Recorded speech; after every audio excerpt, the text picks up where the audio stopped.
السلام علیکم معزز سامعین، کیسے ہیں آپ سب لوگ؟ امید کرتی ہوں آپ سب لوگ خیریت سے ہوں گے۔ تو چلیے بلا تاخیر کیے ناول جنت کے پتے کی 8ویں قسط کا آغاز کرتے ہیں۔ اس نے ایک ہاتھ سے اوون کا ڈھکن کھولا اور دوسرے ہاتھ سے گرم ٹرے باہر نکالی۔ ٹرے پہ پوری خستہ گرما گرم جنجر بریڈ تیار پڑی تھی۔ ادرک کی ہلکی سی خوشبو سارے کچن میں پھیلی تھی۔ وہ دوسرے ہاتھ سے جنجر بریڈ کو چیک کرتی سیدھی ہوئی اور ٹرے لا کر کاؤنٹر پہ رکھی۔ وہ سفید ڈھیلی سی آدھے بازوں والی شرٹ اور کھلے سیاہ ٹراؤزر میں ملبوس تھی۔ بالوں کا ڈھیلا سا جوڑا گردن پہ پڑا تھا اور الجھی سی لٹیں گالوں کو چھو رہی تھی۔ ٹی شرٹ کے اوپر ایپرن پہ جگہ جگہ چاکلیٹ اور کریم کے دھبے لگے تھے۔ معتصم کاؤنٹر کی ایک طرف کھڑا پیالے میں انڈے کی سفیدی پھینٹ رہا تھا۔ ڈی جے دوسری طرف کھڑی سجاوٹ کے لیے لی گئی بنٹیز، جیلیز اور رنگ برنگے بانس کے پیکٹ کھول کھول کر پلیٹ میں انڈیل رہی تھی۔ ہر رنگ کے بانس، کینڈیز اور سرخ جیلیز کا ڈھیر لگ چکا تھا۔ آج حسین کی سالگرہ تھی۔ روایتی طریقے سے کیک بنانے کی بجائے حیا اس کے لیے جنجر بریڈ ہاؤس تیار کر رہی تھی۔ 1 فٹ اونچا جنجر بریڈ سے بنا گھر جو چاکلیٹ، کریم اور رنگ برنگی جیلیز سے سجانا تھا۔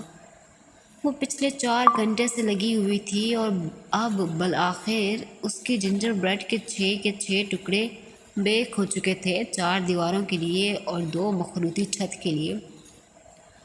آؤ اب اس کو جوڑتے ہیں، اس نے کہا تو معتصم جو آئسنگ بنا چکا تھا پیالہ رکھ کر اس کی طرف آیا۔ ڈی جے اب ایک دیوار اٹھا کر اس میں سے مستطیل دروازہ کاٹ رہی تھی۔ حیا اور معتصم نے احتیاط سے 2 دیواریں متصل کھڑی کیں اور ان کے جوائنٹ پہ بطور گم مخصوص سرپ لیپ دیا۔ پھر بہت آہستہ سے دونوں نے اپنے ہاتھ ہٹائے، دیواریں سیدھی کھڑی رہیں۔ سیرپ نے ان کو چپکا دیا تھا۔ زبردست، وہ پرجوش سی ہو گئی۔ اس کا گھر بن رہا تھا، یہ خیال ہی اس کی ساری تھکاوٹ بھگا کر لے گیا۔ وہ دونوں اب اگلی دیوار جوڑنے لگے۔ حیا کے ماتھے سے جھولتی لٹیں بار بار آنکھوں کے سامنے آتی۔ وہ بار بار ہاتھ سے اسے پیچھے ہٹاتی۔ پوروں پہ لگے چاکلیٹ سیرپ کے دھبے اس کے رخسار پہ لگ گئے، مگر پرواہ کسے تھی؟ 4 دیواری بن گئی تھی۔ اب انہوں نے 2 مستطیل ٹکڑوں کے اوپر الٹے وی کی طرح رکھا اور جوڑ پر سیرپ لگایا۔ کافی دیر بعد انہوں نے اپنے ہاتھ اٹھائے، چھت برقرار رہی، سیرپ سوکھنے لگا تھا، چھت مزید مضبوط ہوتی گئی۔ حیا تم گریٹ ہو۔ وہ بھورا سا گھر بنا رنگ یا آرائش کے بھی اتنا پیارا لگ رہا تھا کہ معتصم بے اختیار ستائش سے بولا، مجھے پتہ ہے۔ وہ دھیرے سے ہنسی۔ وہ تینوں اب کینڈیز اور جیلیز سے دیواروں کی سجاوٹ کرنے لگے۔ وہ ہر ڈیکوریشن کے ٹکڑے کے پیچھے ذرا سا سیرپ لگا کر اسے دیوار سے چپکا دیتے۔ بورے گھر پر جگہ جگہ سرخ، سبز اور نیلے بٹنز کی مانند آنکھیں ابھرنے لگی تھیں۔ ذرا سی دیر میں گھر سج گیا تھا۔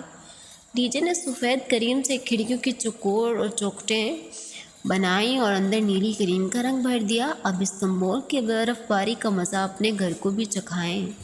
حیا آئسنگ شوگر اور چھلنی لے آئی۔ اس نے سفید سوکھے آٹے کی شکل کی آئسنگ شوگر چھلنی میں ڈالی اور گھر کے اوپر کر کے چھلنی آہستہ آہستہ ہلانے لگی۔ چھلنی کے سوراخوں سے سفید ذرے نیچے گرنے لگے۔ بھورے گھر پر برف باری ہونے لگی اور ایک ہلکی سی سفید تہ چاکلیٹ سے ڈھکے گھر پر بیٹھنے لگی۔ حیا کا جنجر بریڈ ہاؤس تیار تھا۔ اس نے احتیاط سے ٹرے اٹھائی، گھر برقرار رہا۔ وہ اس کے 4.5 گھنٹوں کی محنت کا ثمر تھا۔ کسی سالگرہ کی تقریب سے پہلے حیا سلیمان نقص سے تیار نہ ہو، حیرت انگیز بات تھی، مگر آج اس کی تیاری وہ گھر ہی تھا۔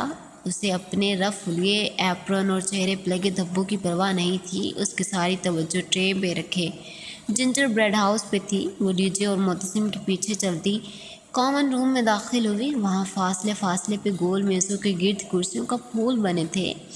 درمیانی میز پہ گفٹس اور حسین کا لایا ہوا کیک رکھا تھا۔ اب 12 ممالک کے ایکسچینج اسٹوڈنٹس آ چکے تھے۔ وہ کوئی سرپرائز پارٹی نہ تھی، سو حسین بڑی میز کے پیچھے کھڑا ہنستا ہوا ٹالی کا گفٹ لینے کی کوشش کر رہا تھا، جسے ٹالی بار بار پیچھے کر رہی تھی۔ سرپرائز! حیا نے پکارا تو سب نے ادھر دیکھا۔ معتصم اور ڈی جے کے پیچھے وہ چوکھٹ پہ کھڑی تھی، دونوں ہاتھوں میں اٹھائے ٹرے میں وہ فیری ٹیل ہاؤس رکھا تھا۔ اور حیا کو پتہ تھا وہ ہنسل اور گریٹل کے جنجر بریڈ ہاؤس سے زیادہ خوبصورت تھا۔ واؤ، وہ بے اختیار بہت سے لبوں سے ستائش نکلی۔ حیا، تم نے میرے لیے اتنا کیا؟ حسین بے اختیار متاثر ہوا۔ اس نے مسکراتے ہوئے شانے اچکائے۔ وہ دروازے میں کھڑی تھی، دروازہ آدھا کھلا تھا اور سردی اندر آ رہی تھی۔ آؤ حیا، اسے میز پہ لے آؤ۔ معتصم بڑی میز پہ گفٹس، کیک اور دوسری ڈشز کے درمیان چیزیں ہٹا کر جگہ بنانے لگا۔ سردی کی لہر دروازے سے اندر گھس رہی تھی۔ اس نے بائیں ہاتھ میں ٹرے پکڑے، دایاں ہاتھ بڑھا کر دروازہ دھکیلنا چاہا۔ وہ بدقسمتی کا لمحہ تھا۔ دروازے کی نوب کو اس نے چھوا ہی تھا کہ دروازہ زور سے پورا کھلا اور کوئی تیزی سے اندر داخل ہوا۔ کھلتے دروازے نے اس کا ہاتھ پیچھے دھکیلا۔ وہ توازن برقرار نہ رکھ سکی، بے اختیار ایک قدم پیچھے ہٹی اور تب ہی اس کے بائیں ہاتھ میں پکڑی ٹرے ٹیڑھی ہوئی۔ اوہ نو! بہت سی دلزور چیخیں بلند ہوئیں اور ان میں سب سے دلخراش اس کی اپنی چیخ تھی۔ الٹی ہوئی ٹرے اس کے ہاتھ میں رہ گئی۔ ہلکی سی ٹھٹکی آواز کے ساتھ جنجر بریڈ ہاؤس زمین پہ جا گرا۔ ہر دیوار ٹکڑوں میں بٹ گئی۔ بنٹیز اور جیلیز ادھر ادھر بکھر گئیں۔ فرش پہ بریڈ، چاکلیٹ، کریم اور رنگ برنگی بنٹیوں کا ایک ملبہ پڑا تھا۔ وہ سب سناٹے کے عالم میں پھٹی پھٹی نگاہوں سے اسے دیکھ رہے تھے۔ کتنے ہی پل وہ شوق کے عالم میں اس ملبے کو دیکھے گئی، پھر اس کے پار نظر آتے جوگرز کو دیکھا۔ وہ اپنی ششت نگاہیں اوپر اٹھائے۔ وہ جہان سکندر تھا۔ وہ اتنی ہی بے یقینی شوق سے اس ملبے کو دیکھ رہی تھی۔ حیا کے دیکھنے پہ بے اختیار اس نے نفی میں سر ہلایا۔ حیا، آئی ایم سوری، میں نے جان بوجھ کر نہیں کیا۔ مجھے نہیں پتہ تھا کہ تم سامنے۔ اوہ گاڈ! تاسف ملال کے مارے وہ کچھ نہیں کہہ پا رہا تھا۔ وہ جو پھٹی پھٹی نگاہوں سے اسے دیکھ رہی تھی وہ ایک دم لب بھینچ گئی۔ اس کی آنکھوں میں تحیر کی جگہ غصے نے لے لی۔ خون کی سرخ لکیریں اس کی آنکھوں میں اترنے لگی۔ وہ ایک دم جھکی، بریڈ کا ٹوٹا کریم میں لتھڑا ٹکڑا اٹھایا اور سیدھے ہوتے ہوئے پوری قوت سے جہان کے منہ پہ دے مارا۔ وہ اس غیر متوقع حملے کے لیے تیار نہیں تھا۔ کریم میں لتھڑا ٹکڑا اس کی گردن پہ لگا تو وہ بے اختیار 2 قدم پیچھے ہٹا۔ ٹکڑا اس کی شرٹ پر سے پھسلتا نیچے قدموں میں جا گرا۔ اس نے گردن پہ لگی کریم کو ہاتھ سے چھوا اور پھر انگلی کے پوروں کو بے یقینی سے دیکھا۔ حیا، میں نے جان بوجھ کر نہیں کیا۔ وہ سرخ آنکھوں سے لب بھینچے جہان کو دیکھ رہی تھی۔ اس نے لب اتنی سختی سے بھینچ رکھے تھے کہ گردن کی رگیں ابھرنے لگی تھیں اور کنپٹی پہ نیلی لکیر نظر آ رہی تھی۔ وہ بالکل چپ کھڑی گہرے گہرے سانس لے رہی تھی۔ حیا، اٹس اوکے۔ حسین پریشانی سے آگے بڑھا۔ ڈی جے اور معتصم اس کے ساتھ تھے۔ حیا، میں نے واقعی میں نہیں دیکھا تھا تم کو۔ Shut up, just shut up. وہ اتنی زور سے چلائی کہ آگے بڑھتا حسین وہیں رک گیا۔ چلے جاؤ تم یہاں سے، کہیں بھی چلے جاؤ، مگر میری زندگی سے نکل جاؤ۔ تم میرے لیے عذاب اور دکھ کے علاوہ کچھ نہیں لائے، نکل جاؤ اس کمرے سے۔ اس نے اردو میں چلا کر کہا۔ 12 ممالک کے ایکسچینج اسٹوڈنٹس میں سے اردو کوئی نہیں سمجھتا تھا سوائے ڈی جے کے، مگر وہ تمام متاثر کھڑے طلباء سمجھ گئے تھے کہ وہ کیا کہہ رہی ہے۔ حیا، جہان کی آنکھوں میں دکھ ابھرا۔ میرا نام بھی مت لو۔ اس نے گردن کے گرد بندھے ایپرن کی ڈوری ہاتھ سے نوچی، ایپرن ایک طرف اتار پھینکا اور بھاگتی ہوئی باہر نکل گئی۔ سیڑھیوں کے اوپر لگا بلب اس کے آتے ہی جل اٹھا تھا۔ وہ تیزی سے چکردار سیڑھیاں اترنے لگی تھی۔ آنسو اس کے چہرے پہ بہہ رہے تھے۔ آخری سیڑھی پھلانگ کر وہ اتری اور برف سے ڈھکی گھاس پہ تیز تیز چلنے لگی۔ باہر تیز سرد ہوا تھی۔ ہلکا ہلکا سا قہر ہر سو چھایا تھا۔ وہ سینے پہ بازو لپیٹے، سر جھکائے روتی ہوئی چلتی جا رہی تھی اور اسے پتہ تھا کہ وہ ایک جنجر بریڈ ہاؤس کے لیے نہیں رو رہی۔ پہاڑی کی ڈھلان اتر کر سامنے اسپونجی کی مصنوعی جھیل تھی۔ جھیل اب خاصی پگھل چکی تھی، پھر بھی فاصلے فاصلے پہ بڑے بڑے برف کے ٹکڑے تیرتے نظر آ رہے تھے۔ وہ جھیل کے کنارے رک گئی۔ تیز دوڑنے سے اس کی سانس پھول گیا تھا۔ پتلی ٹی شرٹ میں سردی لگنے لگی تھی۔ ڈھیلا جوڑا آدھا کھل کر کمر پہ گر گیا تھا۔ وہ تھکی ماندی سی گھاس پہ بیٹھ گئی۔ وہ سلیپرز سے پاؤں نکال کر ٹھنڈے پانی میں ڈال دیے۔ وہ خود اذیتی کی انتہا تھی۔ گھٹنوں کے گرد